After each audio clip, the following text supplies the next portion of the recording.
Beyond Recovery. My name is Matt Gardner, and my guest today is Mark Schulz. He is the host of the Gangly Flamingo podcast. The Gangly Flamingo podcast is all about embracing the awkwardness of rediscovering ourselves without the booze. Mark is also a New York City marketing and advertising professional, amateur cartoonist, and artist. And he is, in fact, my guest today. Mark, how are you today? I'm doing very well. Thank you very much. How are you doing? I'm great. Thank you for coming on the show. I very much enjoy coming on Gangly Flamingo. It's arguably my favorite podcast I've ever been on. It's in the Mount Rushmore, if nothing else. Yeah, it's a rad podcast. You got a really good show there. So thank you very much. That means a lot to me. Plug right there. So and yeah, I was looking forward to having you back on the show because we just had a lot of fun. And you know what? That's what I find it's recovery is all about, right? There's the deep inner work, but there's got to be the flip side of it and have some fun. And you definitely bring that. And yeah, I'm super interested to get into your story, and then we'll kind of do the usual. And as I say to all my guests, we'll do the backstory. What turned you on to alcohol? Like, what was it that turned you on to alcohol? I'll let you take the reins from there and just, a little backstory, a little origin story, if you will, Mark. Sure. Ooh, that's a good one. And first of all, I thank you, and I echo your thoughts. I had so much fun chatting with you on the show, and so it's great. It's great to be here. Thanks. What turned me on to alcohol? So I have this image of, I'll call it the two weddings. It sounds like I have this whole thing prepared, but I swear I don't. But for me, it actually occurred to me only recently. I'm at day about 140, 141 in this go around of alcohol free. I had about 9 years ago, I had about a year and a quarter, and then went back, relapsed, slipped. I think I kind of consciously, it wasn't really a relapse. I just decided to, for better or for worse, frankly.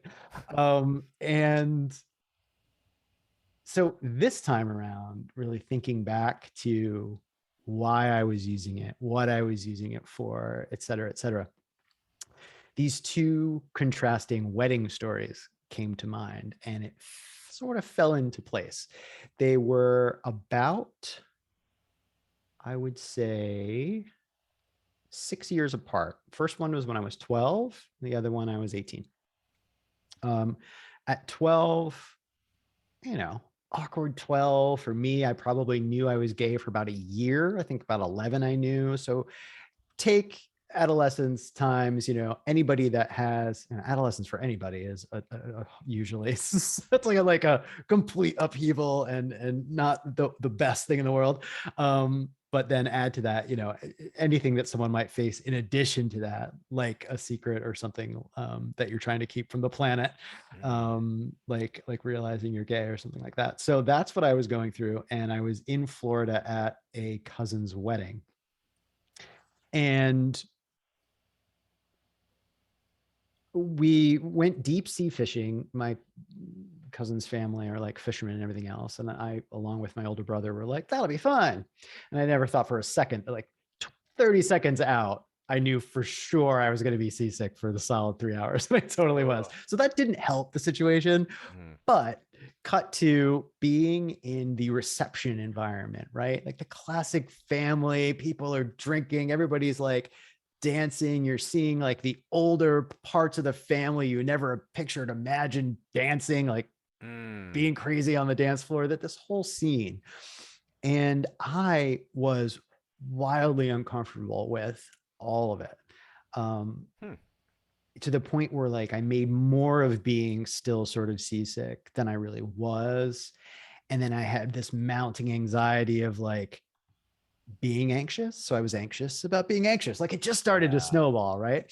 And so suddenly I'm like outside, I'm sort of being the little drama queen, but I don't want to be causing or pulling attention to myself. But everyone's like, why is Mark sitting by himself outside? This whole thing, right? I remember a picture from that time where I just literally look paler than I am normally. Just awkward, like forlorn, acting like I'm fine. I'm outside by myself. Anyway, your audience might be like, why is he telling the story? Mm. Well, that, if you could see that almost as like an icon for, a representation of how I was, like high school dances. I went to like the very first homecoming dance in seventh grade. Um, I think, Matt, you explained your high school situation. It was the same as mine. Junior high and high school was all in the same building. So, you have that real mix of everybody, like to your point. And so I'm at this big, high school dance, and I think I maybe was in the gym on the dance floor for like 30 seconds before I found like reasons to be at my locker or do other things. And I never went to another one. Right. So between that wedding and how I was there, I had a real social anxiety to me, that was so pervasive, and I thought was sort of normal, I guess, to a degree, or I got used to it being normal. So that's one side of the coin. The contrasting wedding, if we fast forward a little bit, I came here to NYU to be an acting directing major. So as you can imagine, that was an amazing change in my life, being somebody growing up in upstate New York, being closeted and like fine with it that I was gay myself, but knowing that I could never talk to anybody about it, like made a decision like, all right, this is under wraps. So that does so many things to your sense of development and identity to begin with, right? That's, I'm still unpacking that and will be the rest of my life. But major steps forward when I came down to such a place where it's normal and a part of the social fabric here, and in an art school in Greenwich Village, like, come on. It was like the opposite, it was like almost more normal to be, not really, but it felt like it very often. So it was like a heaven, like for me, right? So I started at 17, and then like in September or so, right, of 94 or so. And then I turned 18 and then went back upstate to New York to my brother's wedding, right? First one was my cousin, like extended family in Florida. This was my brother's wedding. And although I, felt more at ease with everything, this was still, I started to feel a little anxious just because, again, that same vibe, the same, like you're expected to dance and do things, and like then add to it, I had been an actor for so many years. My family never understood why I can get up on stage and perform in front of thousands of people, but not sing or do anything for a small group, right? Like at a wedding. So it was just all weird. I remember being attracted, like my brother's new wife's like younger brother who was my age. It was just bizarre. But I discovered on the table in front of me red wine, and I had never drank before. And it felt like I was in college and no one was going to care, and it was more acceptable even at 18. And so I drank, and this was the first time that I got drunk. And I can remember how amazingly fun it was. Like, I feel like if I had more, now this is not to say that I came from an environment that wasn't nurturing or anything like that. It was, but I don't think I had the connection with adults or like my parents or family members for them to flag that my reaction to this might be troubling. Like it was such an overwhelmingly positive experience for me. Like I felt free to be really goofy. I enjoyed making people laugh by being goofy. It was like everything that I felt like I was when I was maybe 5 or 6, when I would be like the family clown or something, came just roaring out. And I remember standing on the dance floor as people were starting to say goodbye to my brother, shaking the hand of the groom and saying hello to the bride and then leaving. And I just remember like standing in the middle, like next to them, being sort of spaced out and drunk and funny and being like this little clown. And my brother having to say to people as they left, oh, laughingly, like, oh, don't mind my brother. He doesn't usually drink. He'd never drunk before. And it was this like funny thing. And it stuck with me so much. So that was, I think, where I fell in love with it. And then I started drinking on the regular when I came back, because it was this taste of putting aside, I think, the social anxiety, this freedom of this, people call it the social lubricant. Damn, I like slipped right out of the room. Like that was a lubricant for me. Like that Mm, shit worked. yeah. So yeah, it's a very long answer, but I think that sets up the dynamic of like how how much it it it makes me think of a dear friend of mine, was a meth addict, and he explains that dynamic times like 100, right? Where it's Sure. this unbelievable like inhibition that you suddenly feel. Yeah. And that's can be, if you use that to treat your anxiety or anything else, it's a massive Mm. problem. But No, yeah, that's those are great. I love that. Like there's the contrast of the two, and yeah, there's a lot of underlying similarities between the two, right? As far as the totally. your perception of and I can really relate to that, like a perception of expectation, right? So as far as you believe that people have this expectation that you're supposed to be up dancing or having fun, and there's this added pressure, in a sense. So it's yeah, I totally relate to that. That's where I get a lot of my social anxieties from as well. Is this like feeling this or perceiving this energy that like I'm supposed to be doing something other than just being there and quote unquote being myself. Always had a hard Right. time with that. So yeah, I totally relate to that. Yeah. So are you? By the way, are you from Florida then? Are you? No, I'm from originally upstate New York, but now Oh, I've okay. lived in New Okay. York City for, since 94. Since So quite, '94. quite a Okay. long time. Yeah. Okay. So so you're back from the wedding, your brother's wedding. You've had the taste of the social lubricant, as you put it. You're starting to drink. Um, how long before you start to have this perception in your head that okay, this is, you know, well, this isn't like the first time, right? I've heard of chasing the dragon. That first time you do a drug or a substance, and it's just like amazing, and then after that, you're constantly trying to recreate that, and it never quite, the tide never quite gets that high again. What was your experience like with that? Were you Sure. able to keep running with it? And when did it sort of start turning on you where you're just like, okay, hold on a second. Something's not quite right here. Yeah. Um, it's funny. Well, it's not funny. I love that. Yeah. Always my reaction. It's Yeah. funny. It's It's, hilarious yeah. that Yeah. this became such a problem. Um, Yeah.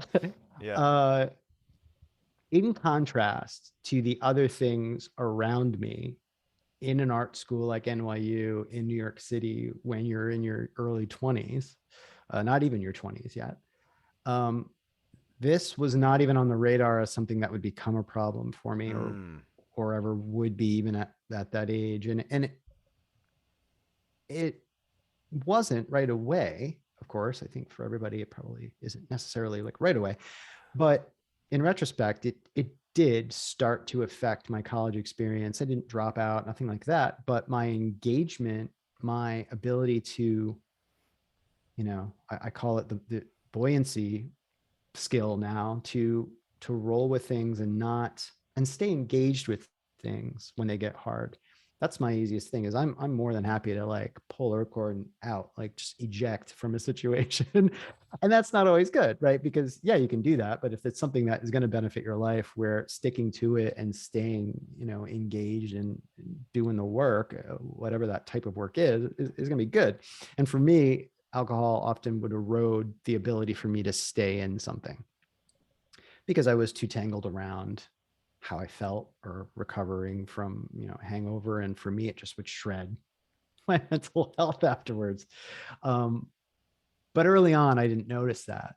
It wasn't until Mm. years later. So I know I'm jumping around a little bit, but Yeah. so early on, I started, that just became, it was such an identity thing, especially gay culture. And, in that time still, everybody, that's all you did on the weekends. So our Mm. weekends would start like Friday in someone's dorm room.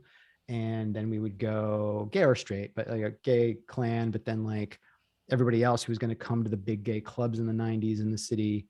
And so you would start right after like a class on Friday, unless you skipped it, even better, to go like buy some club clothes and like pick up some cheap booze so we can pregame in someone's dorm room, and then Mm. literally go out and club all night eat something to like recover greasy stuff, and then like kind of do it all again Saturday, like do it all again like Saturday night into Sunday, right? So, Right.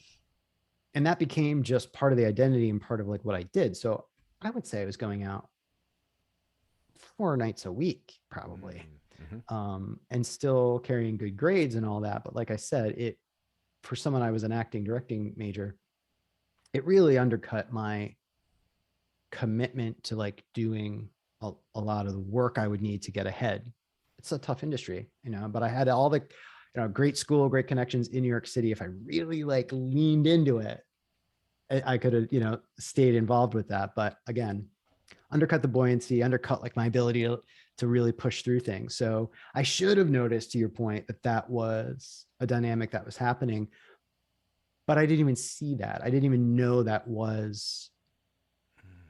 the alcohol in the recipe was spoiling the cake, so to speak. Like it Yeah. just felt like, I Yeah. just felt like at the time, like I just hate this fucking cake. Like I just wasn't realizing why. And Yeah. everything was Okay. like somebody else's issue, or the industry sucked, or, it was external things versus me Yeah. ever considering, oh, maybe this habit I'm doing 4 nights a week could be having some problems. Like, Yeah. you know what I mean? Like just Yeah. absolutely didn't notice that.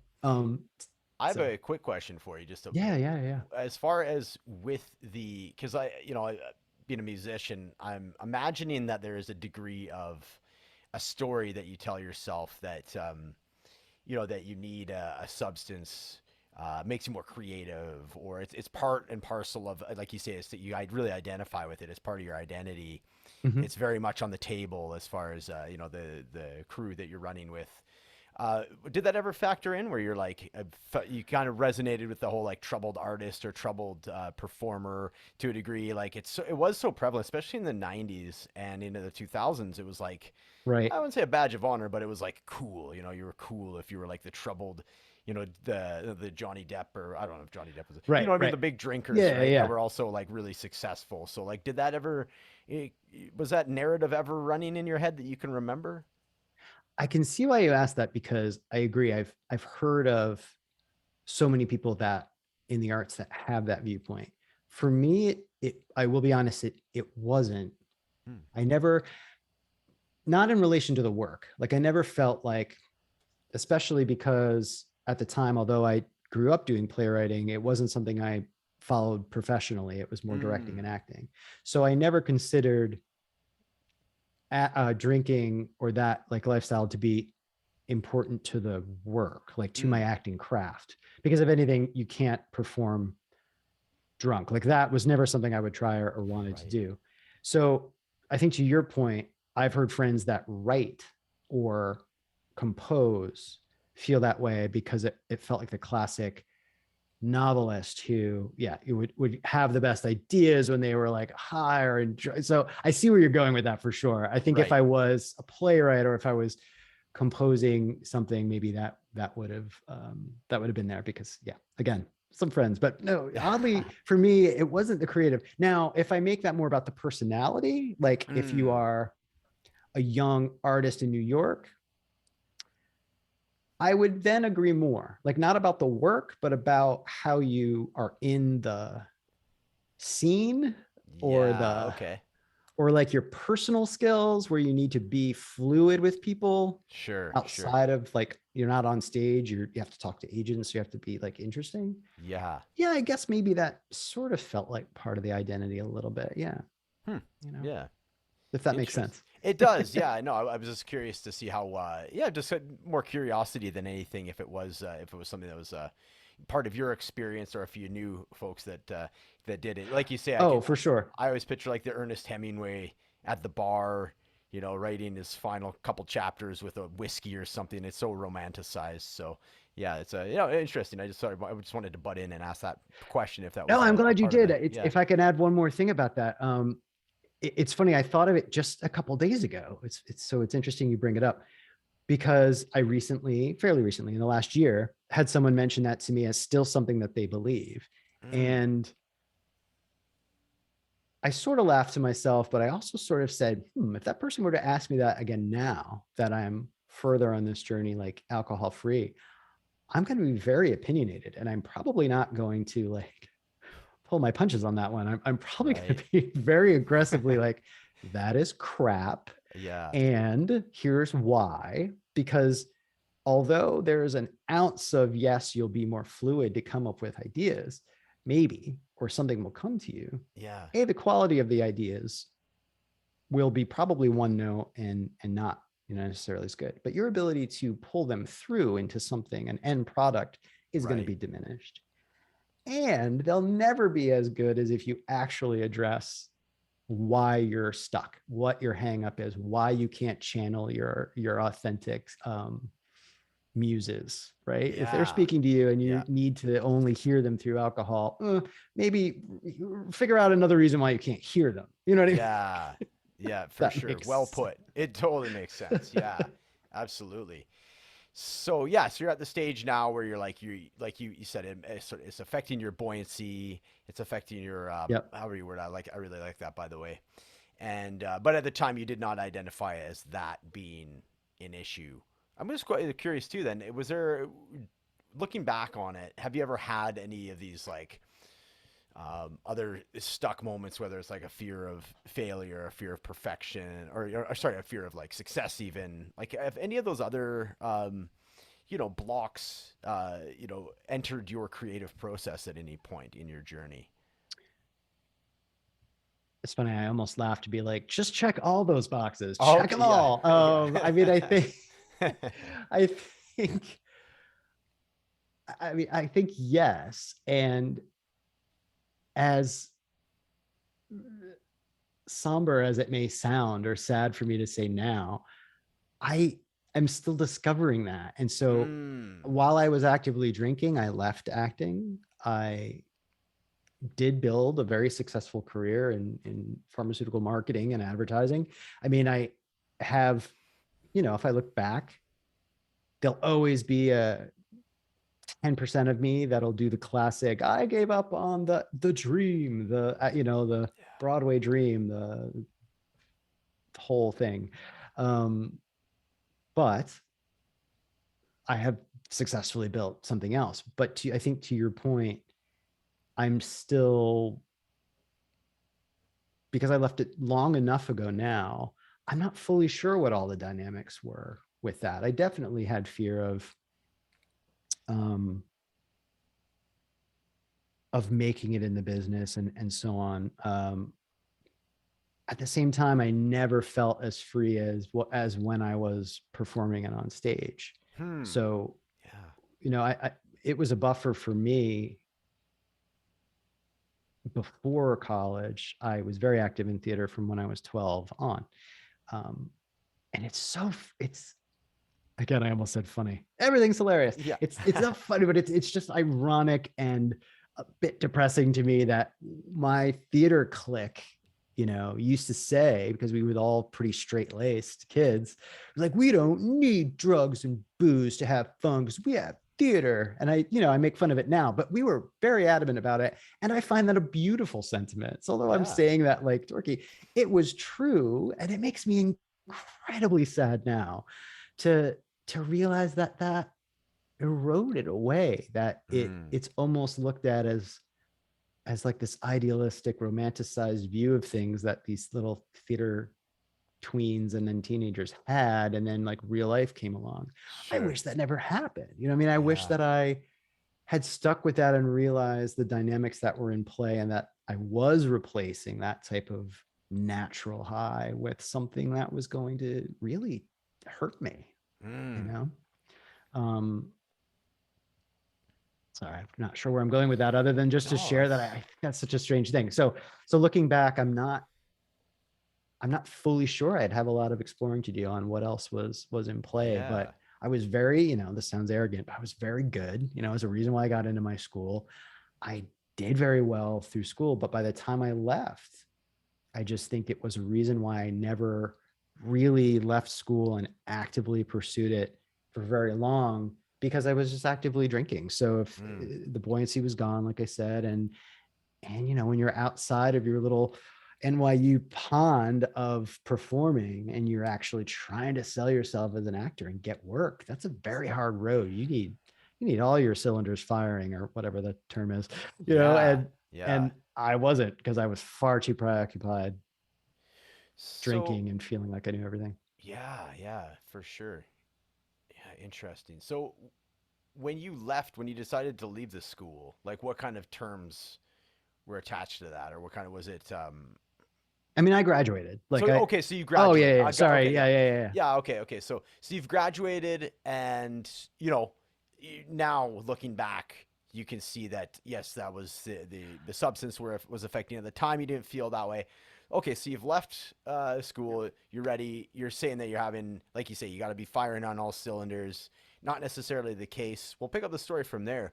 Yeah. Yeah, what kind of what were the next steps for you in your journey? You've gotten out I of mean, school now. Yeah. I almost feel like that just, after a few years, I had the opportunity I got my grad degree. I got an MBA, right? It's a strange combination of Bachelor of Fine Arts for Yeah. directing and acting, and then a Master's in Business Association. Wow. Probably doesn't Yeah. happen too well, probably happens more often than you think, maybe. Um, Yeah. It's but interesting though, for right, sure. a right turn. And then I built a, very corporate career. And so I think fast forward, that just became a pattern, and worked my way up there. Again, alcohol wasn't, I never lost a job over it. I mean, luckily in that way, I think I was very quote unquote functional, as that term is thrown around a bit. But I think by the time I decided to quit, yeah, it was just, I was realizing the degree to which it was shredding my, just my mental health, as it would progress over time, that my own sense of like depression was so heightened by it.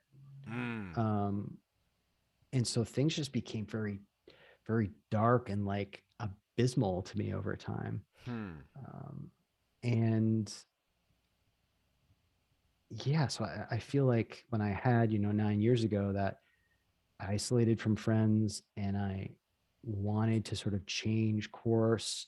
Not surprisingly, I sat down, I was still working in my advertising career, but I wrote a play. I was writing plays and a playwright in high school. So, my first play, that full length play I had ever written in years and years on end, right? That luckily, I mean, I did public readings, theater here in the city, did a workshop of it. Like,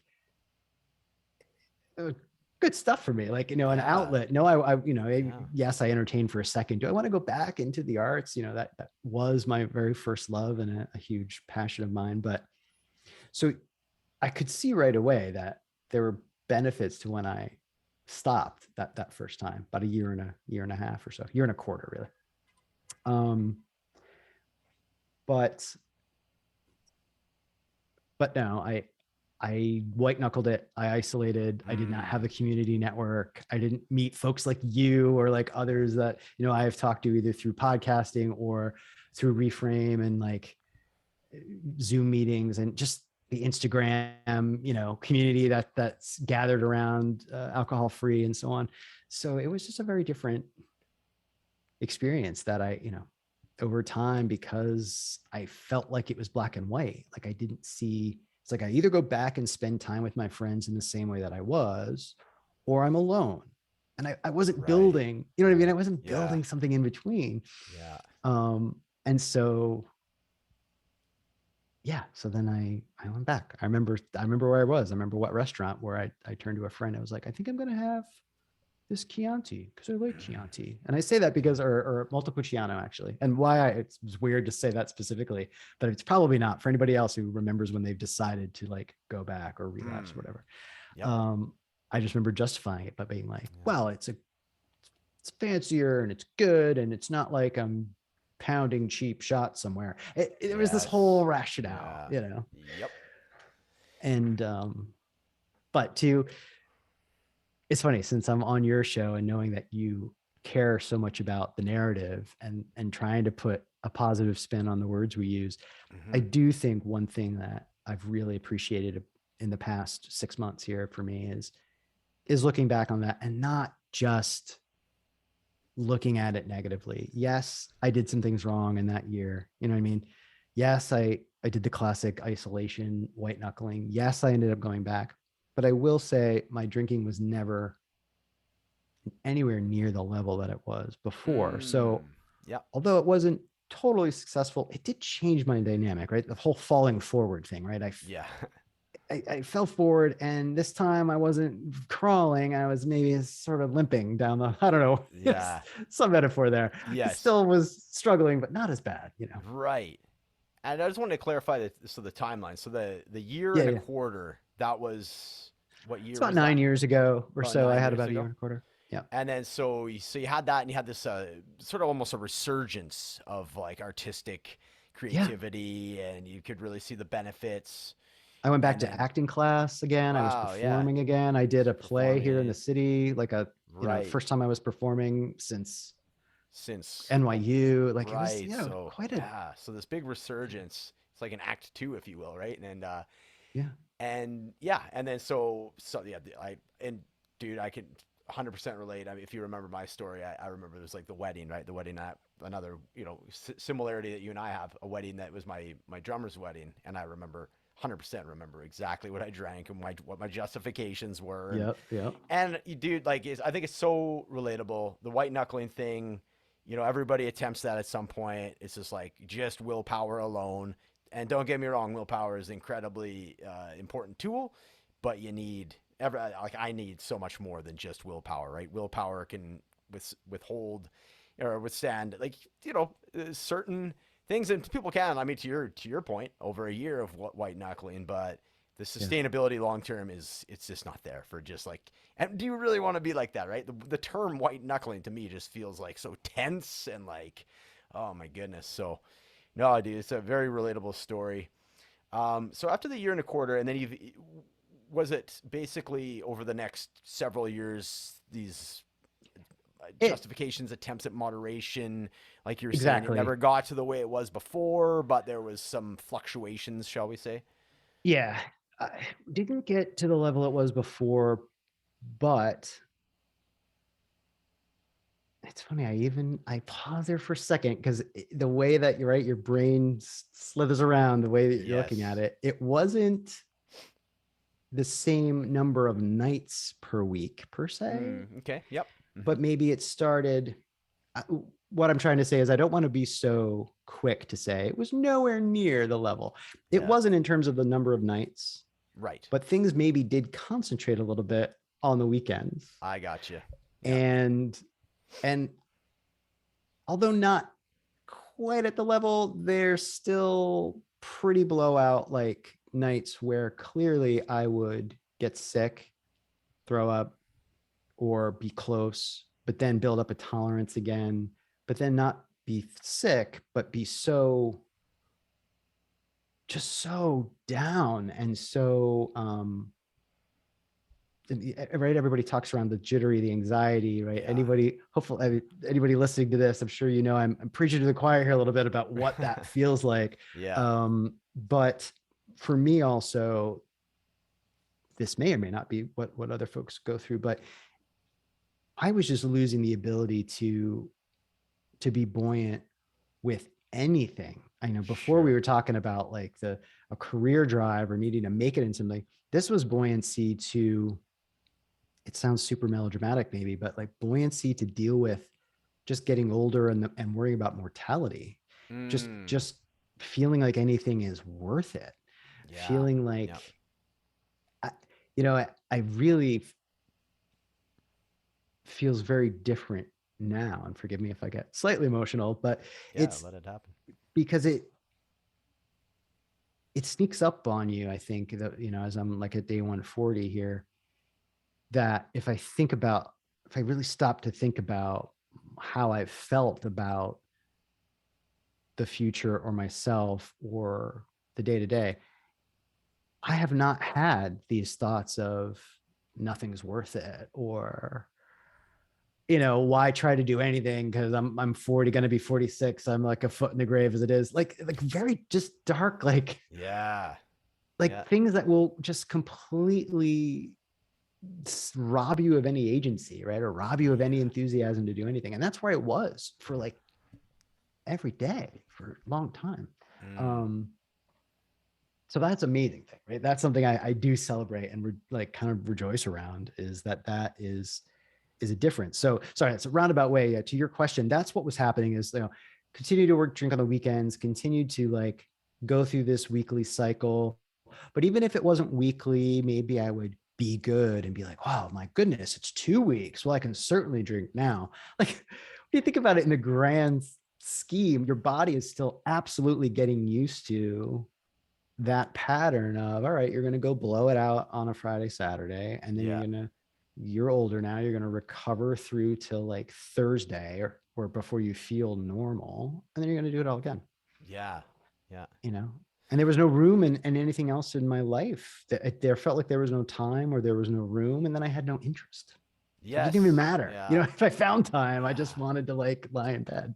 It No, was I sad. get you. I get you. That's very, very similar. I have a question for you. Like, try and Yeah. frame it the right way. Because, like, yeah, that resonates. That really lands with me. I started getting those really dark feelings of similar, like, what am I even doing with my life? So, in around that same kind of timeline as well.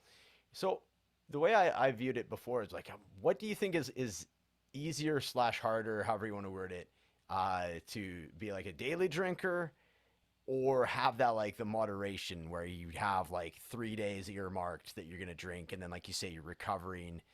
Because for me it was like those days recovering, all I was doing was then thinking about, I wasn't thinking about like, oh, today I'm not drinking. I was just thinking about 2 days away I get to drink, right? So really not being present at that point.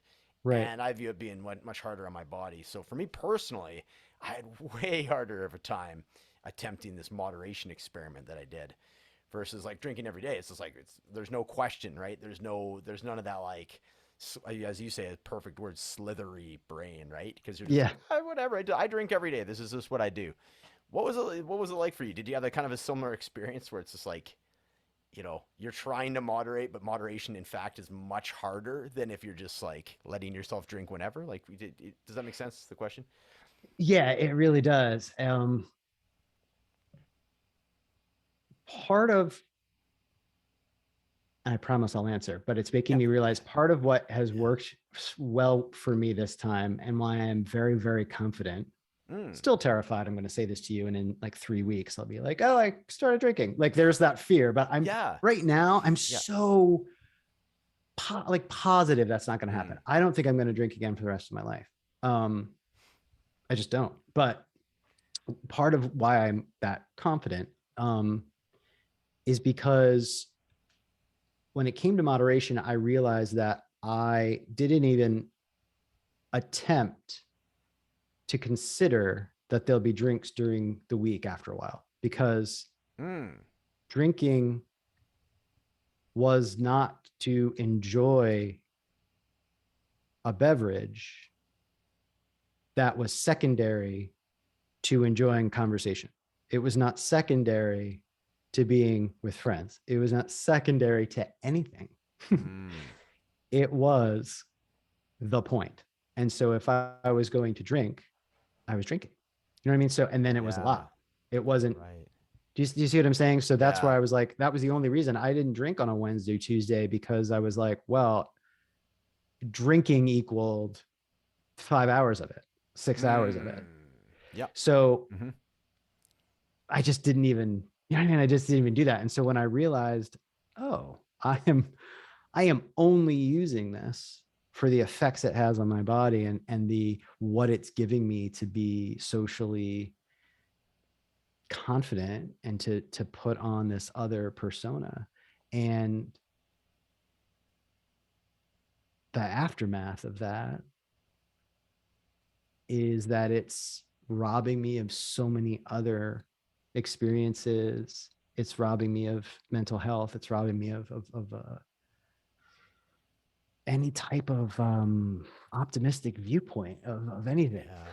Yeah. Um, so I'm maybe jumping around a little bit, but where I quit in February of this year, right, 140 something days ago, Mm. um, I had tried on weekends to moderate. So this wasn't the slight difference. Like you were, I think, picturing like moderation during the week. This was me going into a weekend being like, all right, I'm going to try to not do what I usually do on a Friday, which is like, Gotcha.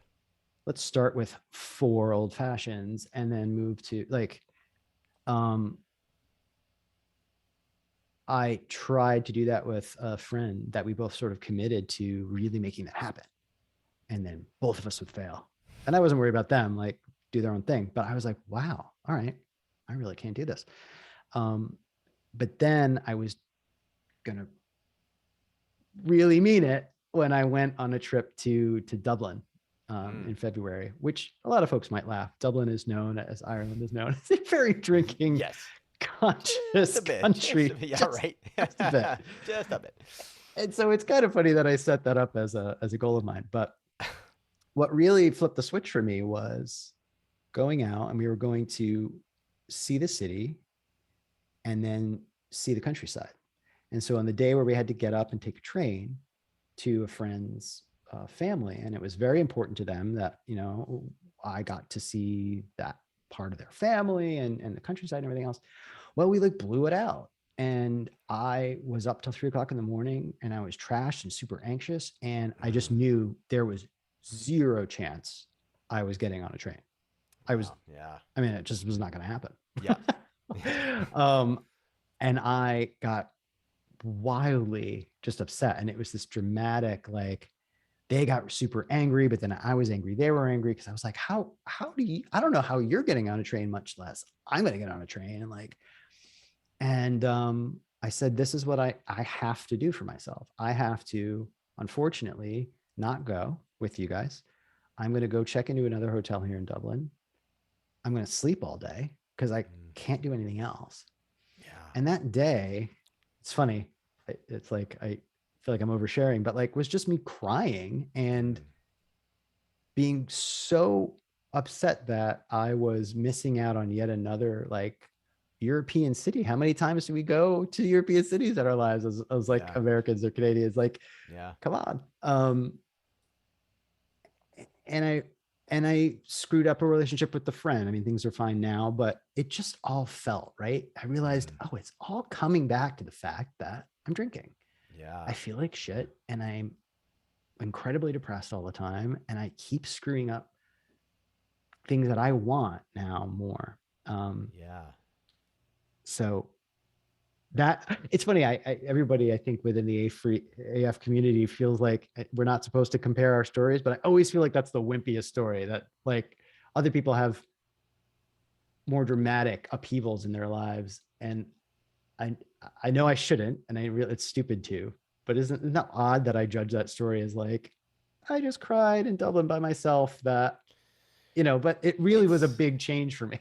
That's the most important part, right? Is Yeah. something that changes inside of you, that it affected you that greatly that it was able to propel you into what you're doing now. And no, I know it's human nature at the end of the day to compare, and you know, especially when you're sharing, there is a degree of that, of course, yeah. But no, that's the way that you come off with that story and the emotional charge that it has for you, even telling it now.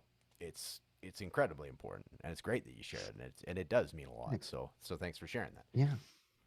I know I mentioned, I hope you don't mind me mentioning Reframe, but it's been the tool that has worked so well for me. And that was where I downloaded it and just committed to paying for it. It's not very expensive, but it can be prohibitive for some people maybe, but yeah, that was where I just said, so that was the day, February 20th was when I sat there in that hotel room and was just a wreck and said, I'm not touching this again.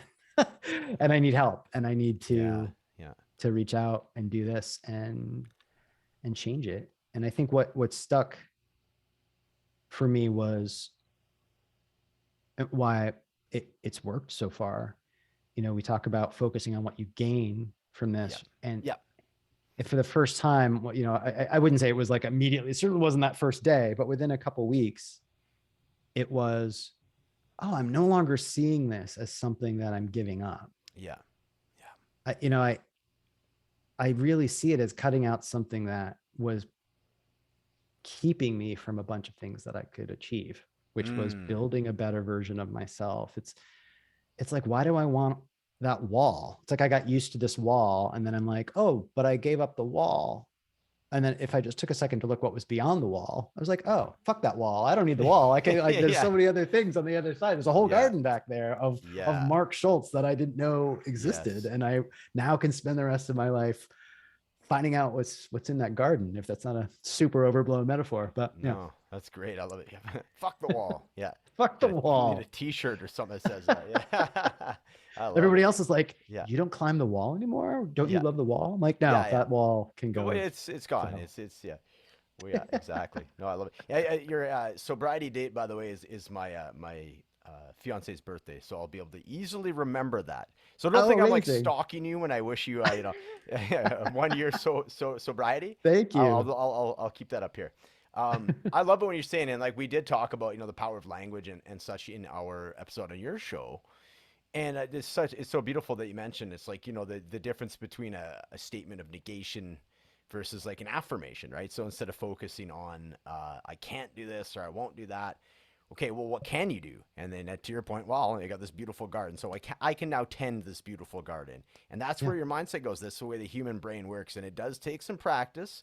And initially, there is a grieving process, as there should be. It's an old identity that you very much that was you, right? So there's going to be a grieving process. You're essentially breaking up with a part of yourself, so you have to allow that. And that's what this is experiences, in my opinion, anyways, is all about, like allowing everything and being unconditional with yourself in order to then, resolve, dissolve, whatever it may be, knock down the wall, so to speak, right? So, no, Yeah. beautifully put, Yeah. man. It's a great Thank you. story, really cool story. What else is gonna say? Yeah, the gains part. Sorry, I'm just kind of going through my chicken scratch here. I No, have no one worries. fun question for you at the end, but like, how Sure. has life been for you since February 20th? So you come back from the trip, you've reconciled with these friends that you went on the trip with. What was it like? And I like how you mentioned on your podcast description. I'm a big fan of the fact that you used the word rediscovery, because for me, recovery, rediscovery, they're hand in hand. I love the term rediscovery makes me feel so expansive. So, what was this rediscovery of Mark? What has it been like? And part two of that question is, what are like the specifics, nuts and bolts of a day to day that keep you on the sober path, so to speak? Absolutely. I feel like it's kind of been a part one and a part two so far Hmm. in these 130 days. Part one was using the app daily, finding a sense of routine. Hmm. For me, what I realized is, and I don't feel it so much anymore, probably because I've had a little bit more time, but very early on, I thought of it as if I don't plan my time, alcohol will fill that void. If I don't have something there, it's going to just fill the space. Right. If I don't, I structured my day down to get up, make coffee, get out of bed, because that was part of the issue for me, is it was just affecting me with depression. But like, get out of bed, sit in another chair, change space in the living room versus the bedroom kind of thing, and do certain tasks. I, for example, did things on my iPad that would be like brain games and things to wake myself up, read a little bit of the news, as depressing as that is, and find that routine. And then for me, it was reframe, or any, smart recovery, or any of the steps or things that you're doing in any program, any listeners listening. That type of routine was super helpful for me. And also for me, it was the social aspect of, I was terrified to even just get on a Zoom without my camera on, Mm. which for an ex-actor, as you can imagine, like, I feel even now, 100 and something days later, very different. Like, I've been finding so much more of myself, that rediscovery of things that I am confident in. But at that point, I felt so shrunken, like within a shell, and then shrunken within that. Like, they needed to hydrate. I needed water. I needed all these things to, like, start to grow again, rather than be so shriveled up inside a bit.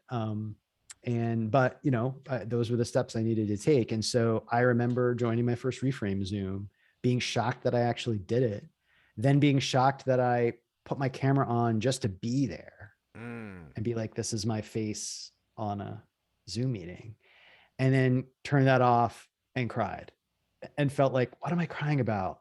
And being present, right? Not being in this spiral of booze and then feeling crappy, but being able to sit in that feeling a little bit longer and say, all right, I can be present with this now and explore what the hell this crying is. And so on. And then it grew. So then the next time I shocked myself again that I actually shared. The fact that I spoke on a meeting like that, blew me away. And then my biggest fear was that I was going to get emotional and cry while sharing.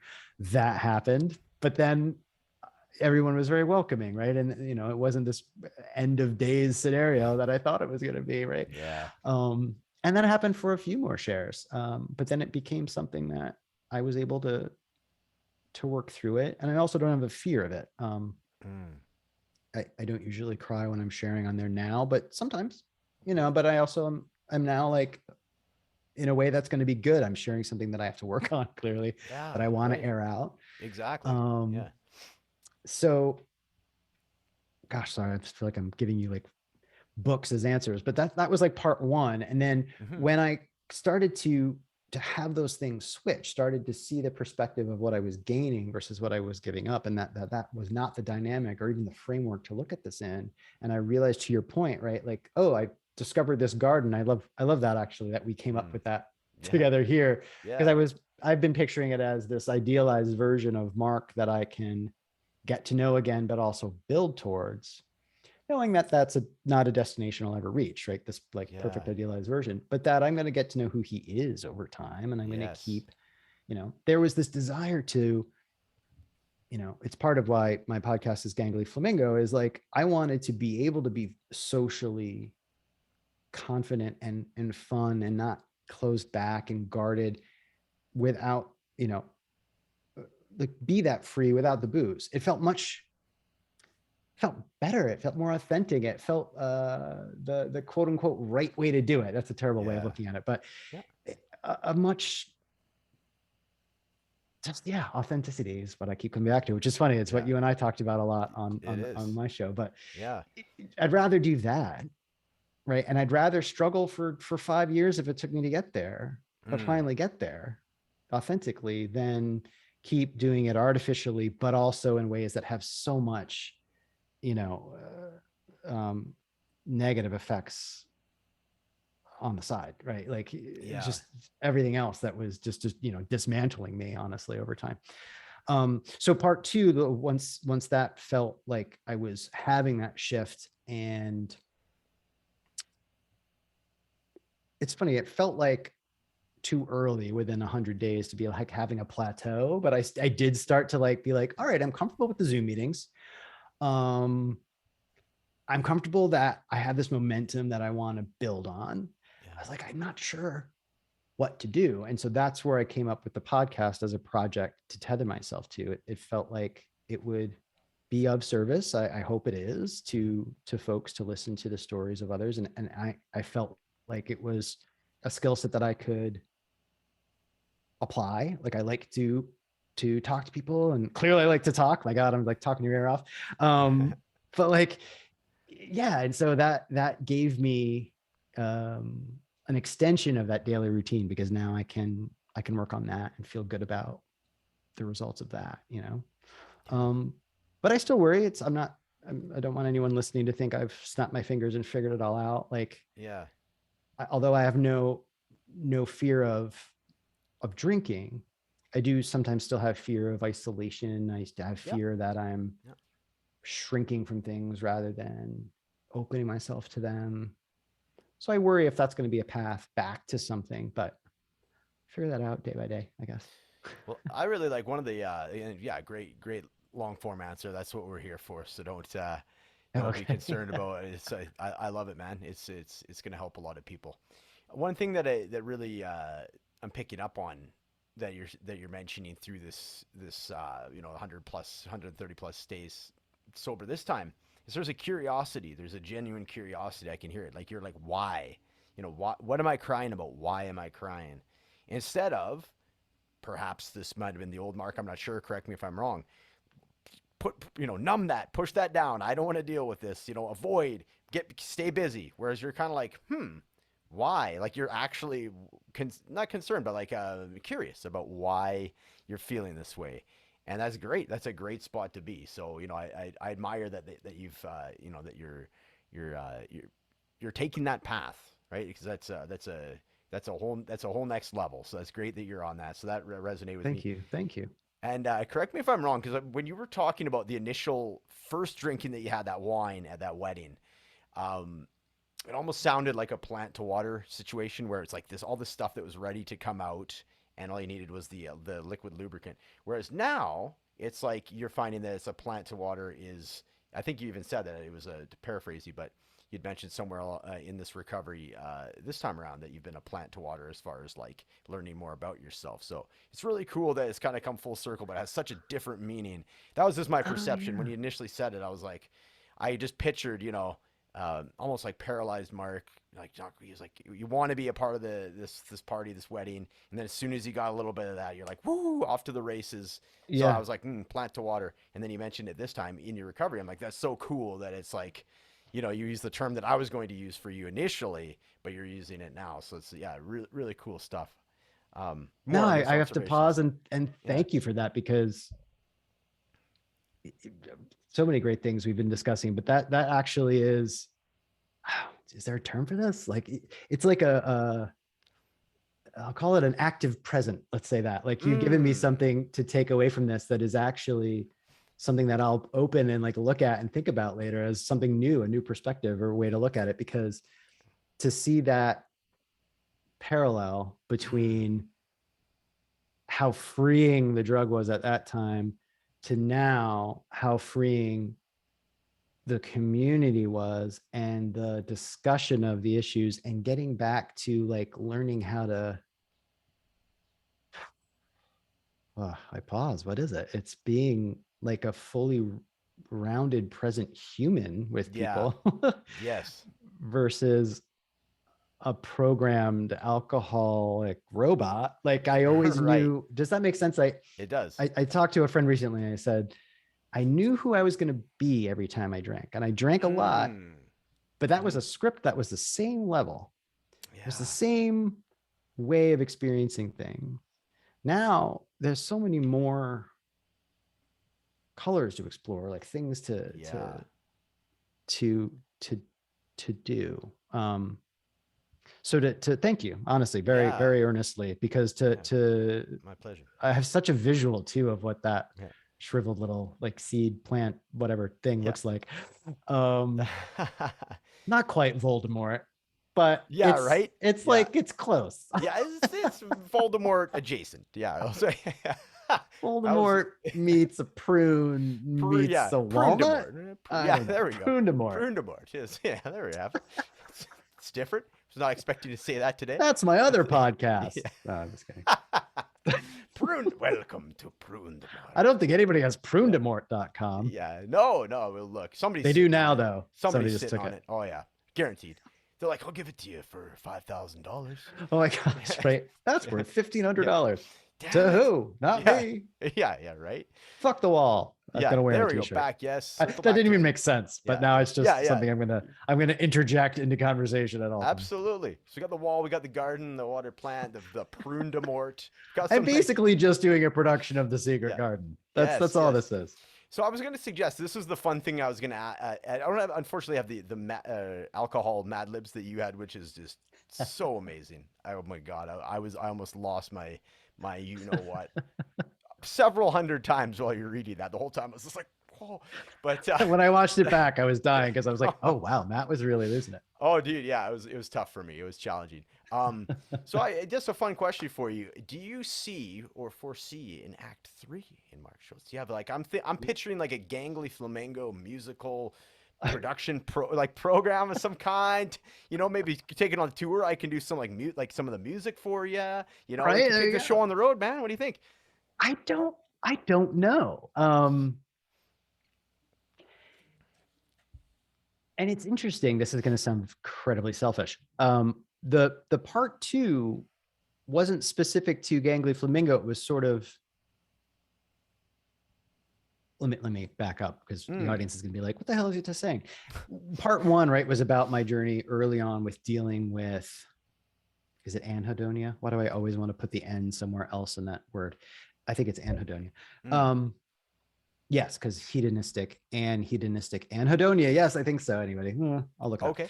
up. But the whole, right, that time period where your brain is, you probably well know this, but for anybody who doesn't know what that term is, it's when you stop and your brain is used to the dopamine spikes and rushes of drinking. Yeah. And I definitely was shocked that I did feel that. I would have such uncomfortable moments where I was absolutely not going to drink. It wasn't like I was triggered to do that, but I didn't have, anything that I did wasn't enough or wasn't right. Does that make sense? Like I would sit even here where I am at my computer and be like, okay, I could write something. No. I should watch some Netflix. Oh no. I should sleep. Nothing. And it was this odd mix of like claustrophobia, and it's like we're having maybe like restless leg syndrome, but there's like restless being syndrome. I was like, I want to move, but don't. Nothing feels right. Awful. And I'm sure that is obviously it's 100 times worse for other levels and maybe other substances and other things that, amps that up. Not having a woe is me moment by any means, but that was, at least for me, just a very uncomfortable stage. So it was that, it was relearning, it was that whole mix. It's a beautiful path though, right? Of rewiring your brain chemistry, but also rewiring your habits and realizing, oh, not a surprise, those things are connected. Our behavior does change our brain chemistry. We are more malleable than we think. And for me, realizing I'm such a black and white person and thinker, to remember that we're not static beings. There's an amazing empowerment there, I think, to be like, oh, I really can change something. If I can't control the world and I can't control politics, wow, just remember that there's a lot about yourself you can control, which is great. Yes. Or change. I don't want to say control, but like guide and, I like that water, word, if we're going to keep going with. Yeah, exactly. Absolutely. Yeah. Anyway. And then, so you're mentioning, so part two. So you got that was a part one, was that initial. So yeah. And then part two, sorry. Thank you for like bringing me back to the narrative here. Yeah. And so that was part one. Then part two, was how do I stay engaged with the podcast? So I think it's natural that you're like, okay, what's part three? I feel like if I'm following the progression of that, it's not, I don't think the podcast is going anywhere, but it could be something else. It could be, I'll share this. I don't know if this is relatable or not. Okay. I am very happy, but also a little bit worried at times that I'm rediscovering parts of me that are much more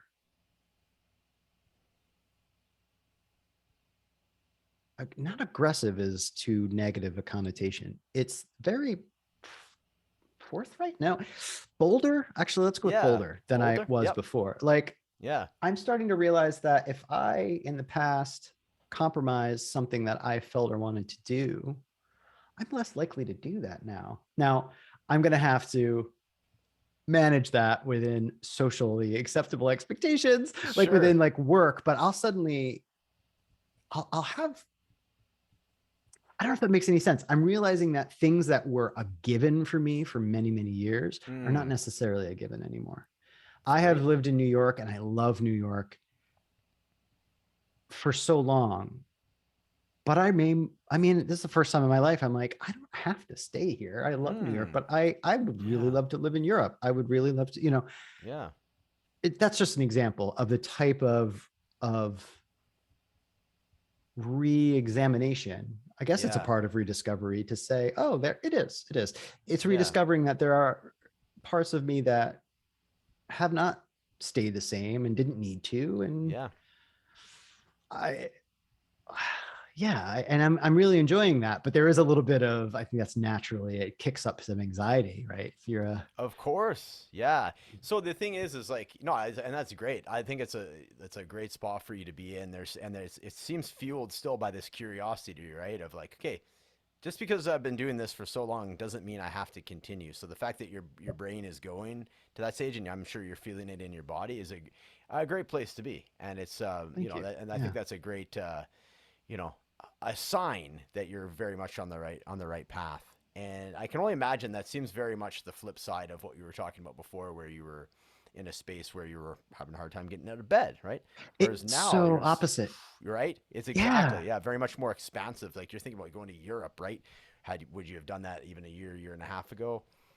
You know, No, because to be probably, yeah, honest, right? Yeah, be I honest, yeah. this may scare people, but then again, the more that I share, the more I realize someone else may be going through it. I wouldn't. It felt not too much, but just I wouldn't even consider going across town to a museum, much less Mm, packing up my life and moving somewhere just because I really had a dream of living in France, for example, or right. something like that. And so, yeah, oh, that does choke me up a little bit. Yeah, the freedom, the expansiveness of that, I think is a really big deal. That's great. Because yeah, just the energy and the presence and the confidence that everything isn't such a threat. The fight or Mm, flight for me was big. Like everything was like, well, I'm just going to stay here because this is safer. yes. Um, Yes. because I had no buoyancy. Like it's God, it's just all connected. Where Yeah. now Yeah. I'm like, wow, I have a wellspring of interest and confidence, and everything isn't so doom and gloom. That yeah, I could go do this or I could go do that. So I guess again, a very long-winded answer for your part three is Yeah. I don't know what that is yet, but damn, it almost Yeah. scares me at how expansive it might be, which is good, I guess. For sure. Well, I'll offer you this. Remember that fear and excitement show up the same way in your body, right? So you have that kind of that tingly feeling, right? It's all about how your mind processes it or reframes it or Yeah. redefines it. There's all these rewords, right? So yeah, just keep that in mind. If you're feeling fearful about something, feel it in your body and go, okay, is this fear or is this excitement? And if it's fear, that's when you can do that curiosity thing. Okay, why is this afraid? Yeah. Before you know it, you might be able to, start talking yourself onto the other side and like, no, actually, I'm excited about that, right? The old me, maybe I would have been fearful of it because, to your point, I liked, I was in my lane. I had this life that it was quote unquote working for me. Versus now, you can convert that fear and move that needle into that excitement part because it does just the stuff that you're saying. I'm excited for you because you're having these like revelations of man, and you're getting kind of emotional about it. So that, to me, means that you're just on just a great path. So, continue that, and what a great story you've shared with us today. Mark, Thank is there you. anything else? Anything else that we can talk about? Is there anything else that you were hoping to bring up before we I'll just, based on wrap what you things were up here? just saying, I Yeah, realized for a second, I thought, should I share this? And then I was like, if I'm asking myself, I should. do it. That how fear shows up in your body, right? Everything you just explained, so important and something that I want to do, something that I'm nervous to keep doing. But where I will be very honest with your audience members, over the past few weeks, as I'm building Gangly Flamingo, which is about that, right? Mm. Embracing how that awkwardness and pushing through it, that discomfort, I've been very nervous that as the creator and host of that I'm not walking the talk, so to speak, that I will Mm. lose. I don't know what it is. Is it losing credibility if I'm there trying to get people to talk about and explore these stories, but then I keep shrinking away from things myself? I'm hoping that I can turn that on its head and not be so nervous about that, and instead say, how can I commit to growing and facing those fears as much as the people that I'm bringing on the show to talk about it? Um, yeah, I just thought I'd share that. Like Yeah, that felt great like a very observation. real thing to me. I was like, I'm continuing to produce this show that's about that. I want to make sure I'm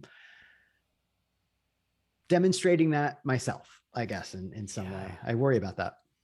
Well, that's next level stuff too, right? Because you're walking the walk, talking the talk as far as your sobriety, and now you're talking about that next level as far as like how you're emotionally bringing yourself, right? As Yeah. far as so is there congruency between the way that you're, you know, uh, bringing this out of your guests? Are you also doing that in yourself? So the fact that you have the self awareness of that, gives me confidence that you're going to be able to do it. Right. So, but yeah, I Sure. love it, man. That's what a great way a vulnerable way to end this episode. It's beautiful. Thank Thanks. you. Thanks for doing that. Mark, can't thank you enough for coming on. I've had a great time just getting to know you this last week or so. Everybody tune in to Gangly Flamingo. It's available on all podcast streaming. I was about to say surfaces again. Coming to a kitchen table near you. Platforms, which is a surface. So I'm like, Yeah. yeah, right. That's my excuse. At least I caught myself this time. Thanks for getting me catching me on yours. So yes, Gangly Flamingo. And where else can we find you online? By the way, where is your? Do you have like an Instagram of your like cartooning? Oh, Photos? yeah, I do. Yeah. Oh, rad. So my personal account's just underscore Mark Schulz underscore. And of course, Gangly Flamingo is on there just as at Gangly Flamingo. You can also go to ganglyflamingo.com. Oddly, no one bought that domain. I snatched that one Wow. right up. Beautiful. But yeah, I do a lot of cartooning stuff. It's single panel style. Think like the New Yorker style Yeah. cartoons. Okay. And that's M underscore Schultz underscore. But maybe if you're open to it, I'll throw that in the episode notes too. Absolutely. Yeah. We'll have all your links and everything in the show notes, of course. And other than that, Mark, thank you so much for coming on. And Absolutely. we'll definitely be collaborating. We've already talked about this on your show. We're going to be continuing our collaboration into the future here. So, yes, thanks again. Can't thank you enough. Terrific. Thank you.